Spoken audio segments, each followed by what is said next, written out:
પંચમહાલ એલસીબીનો મોટો દરોડો.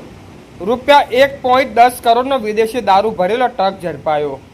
પંચમહાલ જિલ્લાના છબનપુરથી કંકુ થાંભલા જતા હાઈવે રોડ ઉપર આવેલા રાજસ્થાન હોટલની પાર્કિંગમાં લોકલ ક્રાઇમ બ્રાન્ચ એલસીબી ગોધરાએ મોટી કાર્યવાહી હાથ ધરી.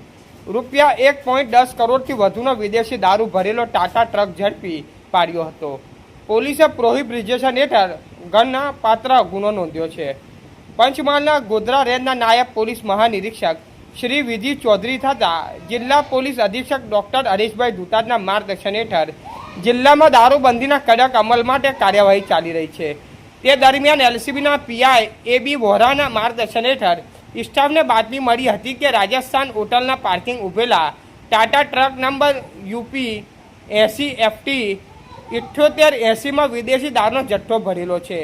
બાતમીના આધારે police sub inspector PN Jhala થતા એલસીબી સ્ટાફ સ્થળ પર રેડ કરી ટ્રકની તપાસ કરતા રોયલ સિલેક્ટ ડિલક્સ વિસ્કીન 1050 પેટીઓ મળી આવી હતી, જેમાં કુલ 50,400 કોટડિયાની કિંમત ₹1,80,00,000 હોવાનું સામે આવ્યું હતું.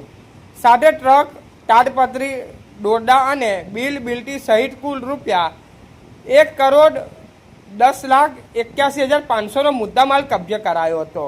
આ મામલે ટ્રક માલિક તેમજ દારૂ સપ્લાય અને મંગાવનાર ઇસમો સામે ગોધરા શહેર એ ડિવિઝન પોલીસ સ્ટેશનમાં ગુનો નોંધાયો છે. રિપોર્ટર તાહિર ટપલા, ગોધરા.